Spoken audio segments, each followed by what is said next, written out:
this past night, hivyo usiku huu uliopita, the Lord brought me to the earth. Bwana alinileta duniani. Ahead of us here. Mbele yetu hapa. In other words, I lived the future. Kwa maneno mengine, niliishi siku za usoni. And so, when he brought me to the earth in the future, hivyo aliponileta duniani katika siku za usoni, which is a very near future here, ambapo ni siku za usoni ambazo zimekaribia sana hapa, then he showed me the earth in a terrible state. Kisha akanionyesha dunia ikiwa katika hali mbaya kabisa. It was in a terrible state of depravity. Hivyo ilikuwa katika hali mbaya kabisa ya uharibifu. Of lack. Ya ukosefu. Depravity. Ukosefu. And so, when it takes me around in there, hivyo anaponipeleka kote kote mle ndani, I see homes. Ninaona maboma. People's houses. Nyumba za watu. And I see the watchmen of their houses also outside there. Na ninaona wale walinda lango wa maboma pia kule nje. And I saw they were lying. For example, he brings me to a few homes, and most of the homes, the watchman was lying out at the door like this, sleeping there, lying and almost asleep but not asleep. Na niliona ya kwamba walikuwa wamelala, wale walinda lango walikuwa wamelala nje maboma namna hii. And the people inside the houses also were in their houses. Watu ambao walikuwa ndani ya nyumba pia walikuwa ndani ya nyumba. And so the Lord makes me engage with the watchman. Hivyo Bwana akanisababisha nikaweze kuwasiliana na yule mlinda lango. Wale walinda lango. And so as I engage with the watchman, hivyo nilipowasiliana na wale walinda lango, I asked them, for example, one of them I asked, why are you sleeping here like this? Are you okay? Nikauliza, kwa mfano mmoja wao nikamuuliza, je, kwa nini unalala hapa? Je, uko sawa? The figure he mentioned is 20,000. Ile takwimu aliyoitaja ni 20,000. He said, no, because I earn only 20,000. Akasema hapana, kwa sababu ninapata tu 20,000. And he was lying facing up. Na alikuwa amelala akiangalia juu. And he had a cap. He had a cap. Na alikuwa na kofia. A beret, like a beret, a cap. Alikuwa na kofia. And he was very hungry. Na alikuwa na njaa kabisa. And very weak. Na alikuwa dhaifu kabisa. And then kisha I continued the conversation with this watchman, and he said he's not able to put food on the table because the prices have gone up so high. Kisha nikaendelea na mazungumzo na huyu mlinda lango, na akaniambia kwamba hata hawezi kujimudu chakula kwa sababu gharama ya chakula imeenda juu sana. That's why he was very weak. Ndio sababu alikuwa dhaifu kabisa. And I saw all over the land. Na nikaona kote kote duniani. There was lack. Kulikuwepo na ukosefu on the whole earth. Katika dunia yote mzima. People were lacking food. Watu walikuwa wanakosa chakula. And they were earning but they cannot make ends meet. Walikuwa wanapata ujira lakini hawangeweza kupata chakula. And there was lack. Na kulikuwepo na ukosefu. And there was no water. Na hakukuwepo na maji. And then the prices of food were very high. That's why this gentleman could not do anything. Na gharama za chakula zilikuwa juu sana, ndio sababu huyo mwanaume hangefanya chochote. But at the road, so the road itself, as you follow the road, there were some stones that have been put. I don't know why. I think there were stones put barricading. Stones were the barricading stones to block the road. And then I saw some people. There were demonstrations also. Na nikaona ya kwamba katika demonstrations by the people. Nikaona ya kwamba katika barabara pale kulikuwepo na mawe ambayo yalikuwa yamewekwa, mawe ya vizuizi. Stones to block. Mawe ya kuzuia. So vehicles cannot go through. Hivyo magari hayawezi kupita. And so I could see their police officers also. Pia ningeliweza kuona askari. And then on this other side, I saw a group of women that were talking that they're not able to feed their children. Things are very bad. People are dying. Na upande huu pia nikawaona kikundi cha wanawake ambao walikuwa wanazungumza, walikuwa wanasema ya kwamba hawawezi kuwalisha watoto wao, watu wanakufa, mambo ni mabaya. And so it was really terrible. Hivyo ilikuwa mbaya kabisa. So when I woke up, nilipoamka, then I realized nikagundua that the Lord has spoken in a very, very tremendous way, ya kwamba Bwana amezungumza katika njia ya kutisha kabisa, in a very shocking manner. katika njia ya kustaajabisha kabisa. Essentially, the Lord was talking about the famine that is coming. Hivyo Bwana alikuwa anazungumzia kuhusiana na njaa inayokuja. There is a global famine that is coming to the earth. That is what the Lord has spoken. Kuna njaa ya ulimwengu wote mzima ambayo inakuja duniani. Hicho ndicho Bwana amezungumza.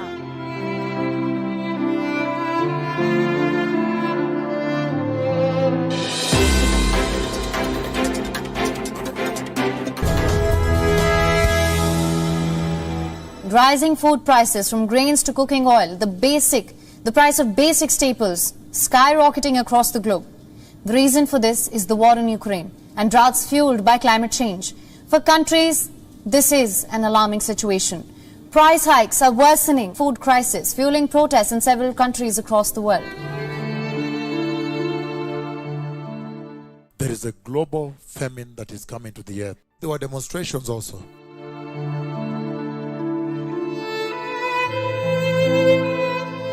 In Argentina, thousands of farmers protested in Buenos Aires. Things got so bad that people took to the streets. They demanded jobs, security, and a basic living wage. Protesters gathering outside food-producing factories to demonstrate against constantly rising prices in Argentina. A monthly average inflation rate of around 5% is making it difficult for people in the country to get by. Social tension is on the rise. This week, dozens of truck drivers blocked the roads to protest against diesel shortages across the country. One driver was killed when hit by a stone as he tried to defy the protesters and break through a roadblock. Argentina's economy minister resigned unexpectedly Saturday, dealing a fresh blow to the government of President Alberto Fernandez as the country struggles with economic problems. Inflation is running at an annual rate of more than 60%, and economists expect the rate to keep worsening. For days, chaos in Peru. Roadblocks on fire as protesters throw rocks and sticks at police. Authorities shooting tear gas into crowds as they march towards the legislative palace in Lima. A growing tension as President Pedro Castillo imposed a curfew Tuesday to quell recent anti-government protests over rising gas and food prices. The government confirming at least 4 people have died, 3 of them over the weekend in the city of Huancayo, inland where protests began. The rising cost of living is affecting many Peruvians. Rocketing fuel prices have directly impacted the basic food basket. He's raising the price of sugar, flour. When has it been like this? Our children are hungry. There is no work and we want a solution.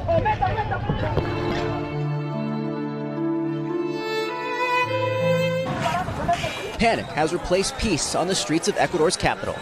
Quito, a city of 2 million, now virtually at a standstill as violent clashes between protesters, police, and soldiers continue into their second week.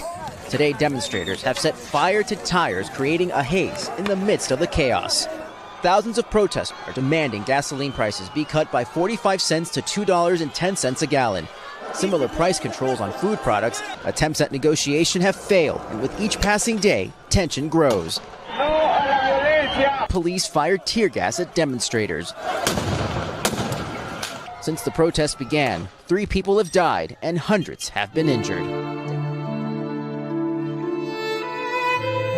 Spiraling prices are also fueling agitation against other governments.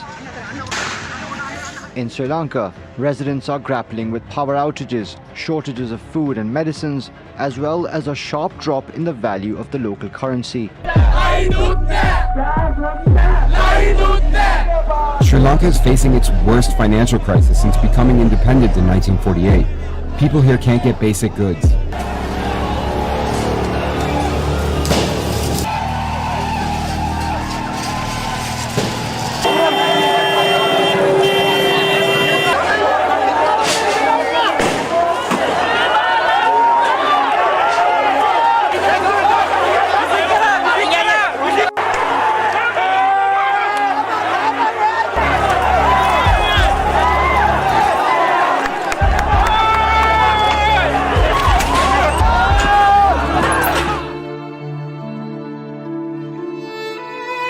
We begin with a developing story. Protesters have reportedly stormed and set fire to government offices in Kazakhstan's largest city, Almaty. The violence comes as mass demonstrations over surging fuel prices in Kazakhstan. Windows were smashed and roads blocked. The president has declared a state of emergency in 2 regions and said some price caps on fuel would be reinstated. The streets all across Latin America, protests continued in Chile, Uruguay, Venezuela, Colombia, as people slammed the rising cost of living.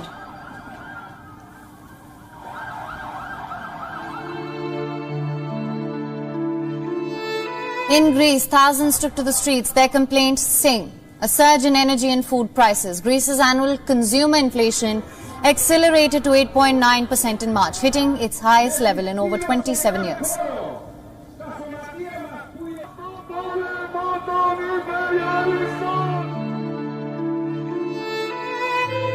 These protesters, they're chanting death to Raisi. It got so bad that the president himself issued a response. He refused to restore the subsidies, saying that he won't shy away from making hard choices.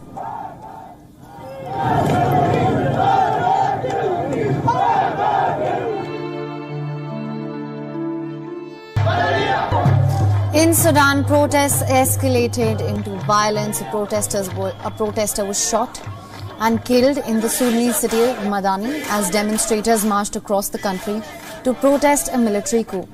Sudan's currency has lost more than a third of its value since the coup, rapidly driving up prices of food, fuel, other goods.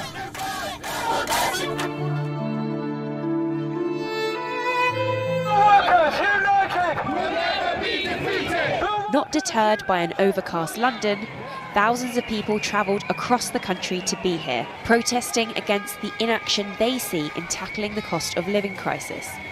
Crowds dotted with placards warning of soaring inflation and a squeeze on earnings. They marched down Whitehall with a brief pause outside Downing Street. Last month's package of support announced for the Chancellor estimated £21 billion. In this crowd, at odds with stagnant wages for public sector workers. I'm a nurse in the health service.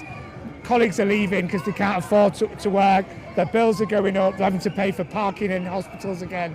And our pay is just not enough. We had a real feeling that after the pandemic, things were going to get better, that we were going to be recognised, we were going to get paid properly. And it's just really taken the soul out of everyone that actually that's not going to happen, and we're going to get told, yet again, pay rises for others but not for public sector workers. That discontent may linger. 3 24-hour nationwide train strikes start Tuesday and will disrupt travel, Network Rail says, for the entire week. But the cost to bring wages in line with inflation, economists predict a figure north of £20 billion. Binmen and bus drivers are already striking. Criminal barristers and postal workers are set to vote on action. Clashes feel palpable, but not yet inevitable.